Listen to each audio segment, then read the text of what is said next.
Honestly, I didn't even think I'd be making this video, but I was hanging around the house doing pretty much nothing when I saw the Diablo 4 start updating in my Battle.net client, and there were some patch notes to accompany it. I'm not really good at doing the live read style of content. This isn't really what I do, but since we have the patch notes here, I figured why not go through them if I'm going to look at them anyway, and just give you guys my thoughts. Whether you want them or not, here they are, so let's get started because I want to see what they got in this. So it looks like they started off by focusing on unique items. It says here that new unique items and legendary aspects have been discovered, blah, blah, blah. Okay, let's just go ahead and get to these items and see what they added. First one is called a Havarian? A Havarian. What the f***?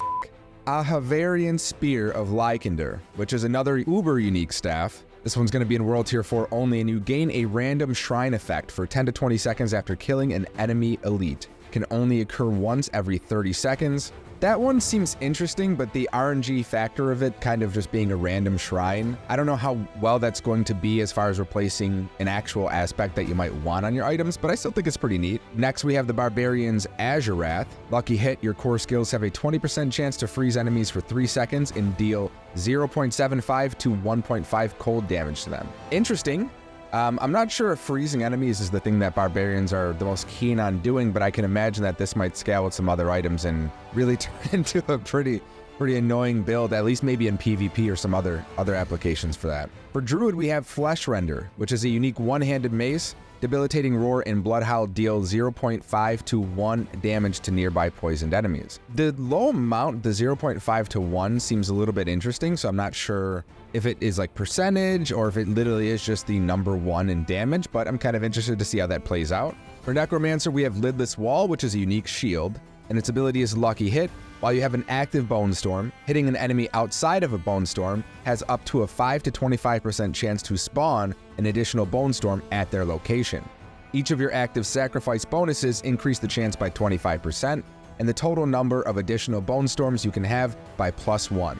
Now this is really interesting. A lot of the Necromancer Bone builds usually do run not only just the sacrifice bonuses, but also Bone Storm. So seeing that this can kind of scale up and it being a shield, still leaving the ability for a one-handed weapon and having another aspect there, seems like this might be a little bit broken. I'm not sure if the reduction from the two-handed weapon having like the additional bonus will be able to be compensated by this unique, but it's definitely worth testing and I'll absolutely try a build for this in Season 1. For Rogue, we have Eagle Horn, which is a unique bow. Penetrating Shot has a 30 to 80% chance to fire an arrow that bounces off walls and scenery. Hitting enemies from behind with Penetrating Shot will make them vulnerable for 3 seconds. This is really cool. I've always been a fan of bow build, and I've always even used in that bow build Penetrating Shot because I felt like it was an ability that kind of reminded me of playing League a little bit, and it felt very natural to the mouse and keyboard playstyle. I'm very excited to see how that plays, and I'm absolutely going to be running a Rogue as well in Season 1.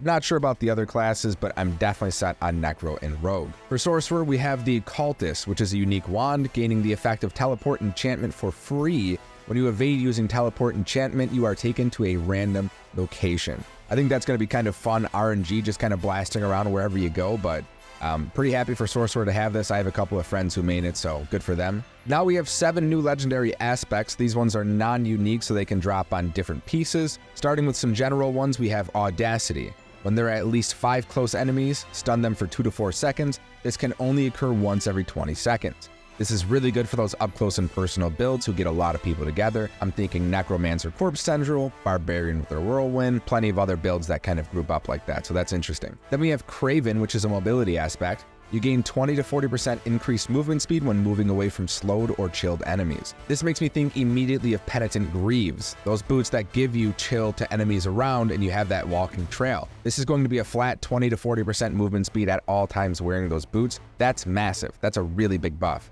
For Barbarian, we have Ancestral Charge, which is an offensive aspect. Charge calls forth 4 Ancients who also charge, dealing 50 to 100% of normal damage. Charge is a fun ability already. Adding in 4 Ancients who are also going to do some damage is just even more fun, and I'm excited to see how that plays not only in regular, but again in PvP. For Druid, we have Subterranean. Poison Creepers active also casts Landslide in a circle around you. Earth skills deal 10 to 20% increased damage to poison enemies. Now this is interesting because an Earth and Poison build doesn't really seem to correlate too well, so I'm excited to see where those two abilities fit into a build and who's going to be the one to really make them shine together. For Necromancer, we have Gore Quills, which is an offensive aspect. Blood Lance will consume blood orbs to also conjure lances from them. Each additional Blood Lance deals 20 to 50% of normal damage and prioritizes targeting unlanced enemies. Blood abilities were not the most popular in the first release of Diablo 4, so I'm excited to see some more opportunity for those abilities to shine. Blood Lance did have a very large scaling modifier on a aspect already. It doesn't come to mind immediately, but with this added on, it may be just the thing it needs to take it to that bone spirit level of just shooting out free nuclear weapons. For Rogue, we have Pestilent points, an offensive aspect. Every third cast of Puncture is poison imbued with 100 to 150% of normal potency. Again, poison imbuement's massive, so this is just really great, making it even stronger, and I'm excited to see how this plays into that Rogue build. For Sorcerer, we have Searing Wands, which is an offensive aspect. After spending 200 to 100 mana, your next Firewall is free to cast and will destroy incoming small missiles. That's really, really interesting because Firewall is already a massive ability that is a build-defining ability, so making that even stronger is going to be kind of interesting to see how that kind of plays into that Sorc playstyle. Still rip on the resistances though. Now here are the bug fixes. For the bug fixes, I don't really know if I want to go through each and every one because there's plenty of them. As far as just the base bug fixes, I think that I'll just kind of scroll and pan through these, let you guys just take a brief look at what is kind of going on in them. I'm going to come back and review these personally later just to look at little things myself, but I don't think that it's important to address every single thing. I think it's also fun to maybe just play into it and see how it feels. Now, I'll be honest, I'm not really here to look at the bug fixes, and I don't think you're here to watch me read every single bug fix that they put in the game. I'm going to have a scrolling pan here where you can look at everything as it comes up. But I will come back and look at these myself on personal time, and I encourage you to do the same. It just doesn't make sense for me to spend 20 minutes talking about every tiny little fix of every little nook and cranny in the game. Instead, I want to get to some of the new content that they're going to be putting into this season, and so we're going to go ahead and kind of pick back up when that comes up here. So we're past the bug fixes, and we're now at gameplay updates. Starting off in the general section, we have Altar of Lilith unlocks are now account-wide. We already knew this was coming, I've talked about it before, but it is huge still. Same thing goes for map discovery now being account-wide, and this is interesting, Whispers will no longer reward Sigil Dust. That's interesting because I feel like Sigil Dust is something that you barely get enough of anyway, so Whispers not rewarding that, is that helping anybody or is that kind of an accident? Overall, loot quality has been significantly improved for Silent Chest. This one is big to me. I really hated when I would open up a Silent Chest, get 2 blues and just 1 resource. It didn't feel rewarding enough to buy the keys, so this overall is good to hear. The channel time for the Leave Dungeon ability has been increased from 3 to 5 seconds. That might be to kind of tamper people leaving in certain rough situations in hardcore. Again, is that helping or hurting anything? I don't really know, but whatever it fixes, sure. We have generally reduced the tendency for many monsters to move around in combat so that melee characters don't have to chase down their enemies as much. That is awesome. I love to hear that. As somebody who did level a pulverized druid, I really hated how that made melee feel. Not only was I not doing as much damage sometimes as my counterparts, but it was even harder to set myself up to do it. And then we also have here that they added a PS5 DualSense Edge wireless controller support for PC. Cool, whatever. I've always just played mouse and keyboard. For world tier changes, we start off by seeing that World Tier 2 has had the following bonuses added. Bonus gold increases from 15 to 20%, and monsters now drop 15% more items. Now this is really good to hear. When I first leveled, there was a controversy that was being talked about whether it was more efficient to level in World Tier 1 or World Tier 2, because they said the bonuses weren't really that large to make up the difference for the experience. I personally like playing in World Tier 2 because I felt like it was playing on a normal mode or how the game was meant to be played. Seeing that there's going to be additional bonuses for that now only makes me feel more validated in my choice. Level scaling inside dungeons and most overworld territories has been adjusted in World Tiers 3 and 4. Monsters will begin to trail behind the player in level after a certain point, up to a maximum of 5 levels behind. This change does not affect world bosses, Legion events, Fields of Hatred, Helltide, or Nightmare dungeons. This is This is really funny to me for a little bit because I personally never thought that this was a change that was necessary at all. There was a large log of people who were crying on Twitter and crying in the forums because they felt like the level scaling was weird and they should have felt stronger than monsters.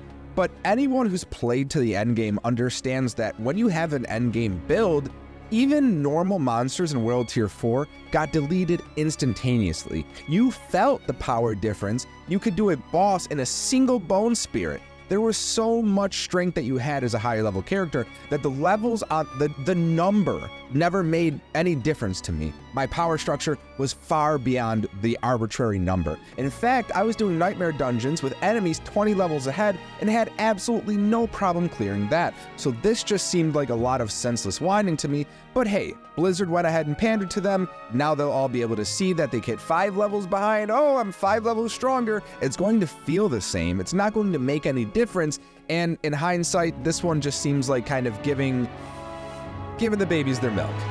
Reward experience for completing Whispers in World Tiers 3 and 4 have been significantly increased.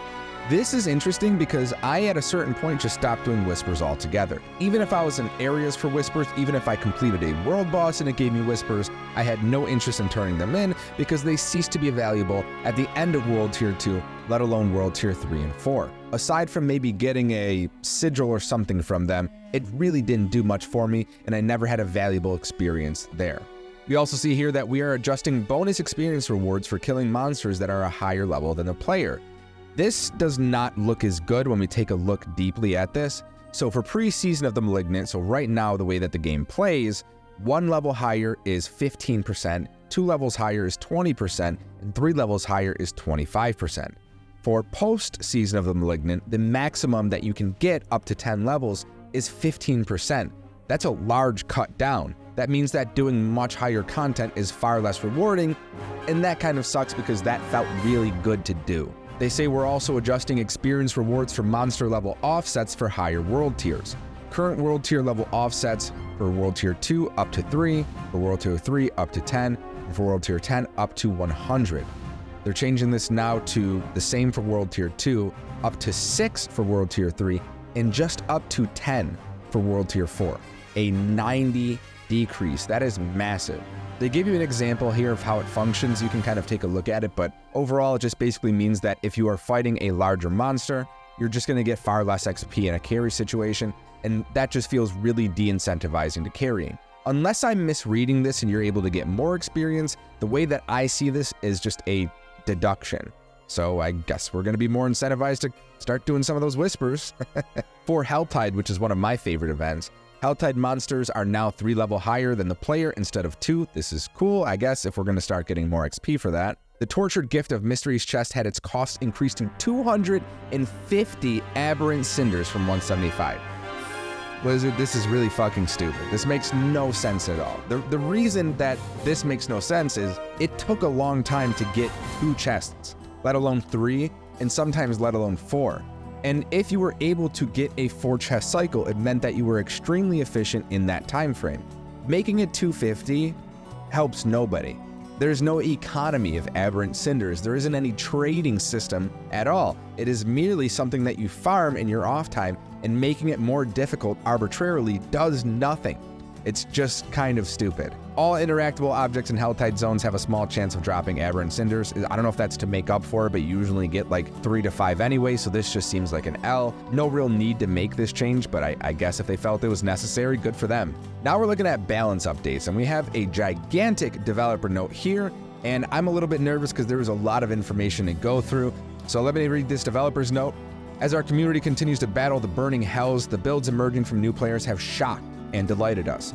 We've chosen to focus Season of the Malignant's balance updates on clear itemization disparities over redesigns of class features. I like that. The class changes are largely focused on numeric increases from skill upgrades and legendary aspects that players haven't yet found compelling. Additionally, we're changing critical strike damage paragon glyphs to empower all damage instead of only core skills to enable more build strategies. That's really interesting. There are also a few class stat decreases on sources which grant extreme amounts of damage, healing, or unstoppable. In general, we prefer build-specific changes to be bonuses instead of decreases, but we feel these changes are necessary for the overall health of the game. Diablo 4 is a game that is continually evolving through its seasons, thus the adjustments we make will evolve with them. Now, for the class changes, I'm not going to go ahead and go through each of them in depth because I haven't really played all the classes into full fruition, but I do want to point out some things that I've noticed in these patch changes. For Barbarian, it looks like they're really trying to increase a different playstyle, potentially using more Rupture, using more Death Blow, and their aspects and items kind of mimic that same intent as well. For Druid, similarly, it looks like they're really trying to capitalize on utilizing their cat form, increasing some of the boons and abilities and skills that kind of affect that, and some items like Insatiable Fury's Werebear skill and Mad Wolf Lee's Werewolf skills rank increases. For Necromancers, it's very obvious they're really trying to increase the blood playstyle. A lot of these skill changes and item changes have increases to those, but you also see some increases to the minions and how they play, and I'm excited to see that playstyle revisit itself here in the next season. For Rogue, what I can see clearly through all of these is that they are trying to increase the ranged and trap gameplay with updates to all of their imbuements and pretty much buffs all across the board. And for Sorcerer, the thing that stood out to me the most was a lot of Ice, Freeze, and Chill abilities, all seeing different increases through the passives, enchants, aspects, and items. Now moving on to the general section, there's a couple of other things that have some updates, and starting off, we have Aspect of Disobedience, maximum stacks reduced from 100 to 60, reducing bonus armor percentage from 25 to 50, down to 15 to 30. Bit of a decrease, so we're gonna have to see how that plays out because I have used that in some builds. Aspect of Retribution, another item I use in my Bone Spirit build. The bonus damage from stun reduced from 20 to 40 to 10 to 20. That is really annoying. I feel like that is an unnecessary amount of buff, but sure. Exploiter's Aspect bonus damage to Unstoppable reduced from 20 to 50 to 20 to 40. A smaller change, but again, here comes some of the nerfs. And Starlight Aspect Resource restores increase from 10 to 20 to 20 to 40. Now for items, we have the Butcher's Cleaver Slow increased from 40 to 75 to 61 to 75, meaning that slow is going to happen much more often. Now for drop rate adjustments, we see that we have a bonus drop rate to Ancestral and Sacred items in Nightmare Dungeons from 5 to 10. I don't know if this is necessary, I was getting a ton of items already, but sure, I'm happy about it. They removed a 20% chance to drop an extra equipment item from elite monsters outside of Nightmare Dungeons and Helltide. Sure, I guess, but I don't really think that was harming anybody. They increased the chance to drop an extra equipment item from elite monsters in Nightmare Dungeons and Helltide by 10%. That's pretty cool. Nightmare Dungeons now have a 50% chance to drop a second legendary item on completion. I love that. There is no reason to not give somebody more loot. It always feels good, so I'm happy about it. And Nightmare Dungeons now give us 3 rare items on completion, up from 1. Again, really excited to see how that plays out. I love Nightmare Chaining, so that's going to be fun. For monsters, we have increased monster HP scaling from 85% to 100% bonus per extra player in a party. This is kind of interesting. I never felt like having more players really made the monsters that much more difficult, so hopefully this adds an additional layer that makes that group play feel really, really inviting and needs some skill. They've also adjusted the scaling of the Greed Shine to improve its effectiveness. World bosses drop potions more often, and there is no longer a limit to how many materials you can refine into higher materials. That's all good. All seem like things that didn't really need to be existing the way they did, so thumbs up for those changes. Now for the next portion, there's a couple of developer notes here you'll see as I'm scrolling, and it's because there is a ton of minute changes. It's easier for me to read you the developer notes than it is to read you the changes, so feel free to go ahead and look at the changes while I review the developer notes. So for item affixes, the developer note states that many affixes are too efficient and are outshining alternatives. They're looking to refine the outliers, improve the number of meaningful choices on competitive slots, and increase the overall flexibility of items. We know these changes will reduce the total amount of possible power a character can possess, so we'll be monitoring how these changes affect players' ability to conquer expected milestones throughout the season. And below you can see all the changes that they put into it. I don't really know how this is going to play out. I don't really know enough to speak on this yet, but I guess I'll be able to speak more when I'm playing through it and feel how these affix changes affect me. Now, for the next portion, the developer's note states that the core stat bonuses on weapons have been overperforming, so they're pulling back on the bonus, and again below it shows you exactly what they're changing. I kind of disagree with this, but I get it. They're trying to balance everything to an even lower strength overall, but People break the game anyway, Blizzard, it's gonna happen. For the next developer's note, we have that cooldown reduction affixes felt mandatory due to their raw power. We're imagining cooldown reduction will remain highly desirable, but the penalty for not prioritizing it will not be as harsh, and it looks like it's kind of just a 30% reduction across the board. The next developer's note states that they're seeing critical strike damage and vulnerable damage viewed as a hard requirement for a build success. We believe this is a step towards allowing more builds to flourish and will continue to make changes, basically saying that they are fucking over vulnerable, crit strike damage overall. And I, again, don't really know if this is great, but sure, I guess. We'll see how it plays out. This directly affects the builds that I play, so I guess it's going to encourage me to maybe try Blood. The third to last developer's note states that disparities and inherent affixes can rule some weapons out before the rest of their stats are even rolled. These are receiving harsher reductions than the normal affix counterparts to increase weapon flexibility. You're seeing, again, just more reductions across the board. The second to last developer's note states that damage bonus to crowd-controlled enemies was overperforming relative to the ease of activating it versus stricter crowd-controlled type-specific affixes. And again, we're seeing a 30 and 20% decrease in different aspects of it, so just nerfs here. This one doesn't feel too good to get through. And then the final one's pretty big, and you can see the list is pretty big. I'll pan through it here. But the developer's note states that they've seen skillful players are frequently slaughtering monsters many levels above their own. We want to support this, but the current situation is beyond what we believe is correct for the long-term health of the game. To chase this goal, we're shifting power to many offensive affixes from defensive affixes. We know this will make our endgame content more deadly, particularly those for chasing our pinnacle boss, an encounter not meant for the faint of heart. Overcoming the pinnacle boss will take every ounce of grit you can muster and all tools at your disposal. We will continue to evaluate feedback from the community and make changes to our combat mechanics.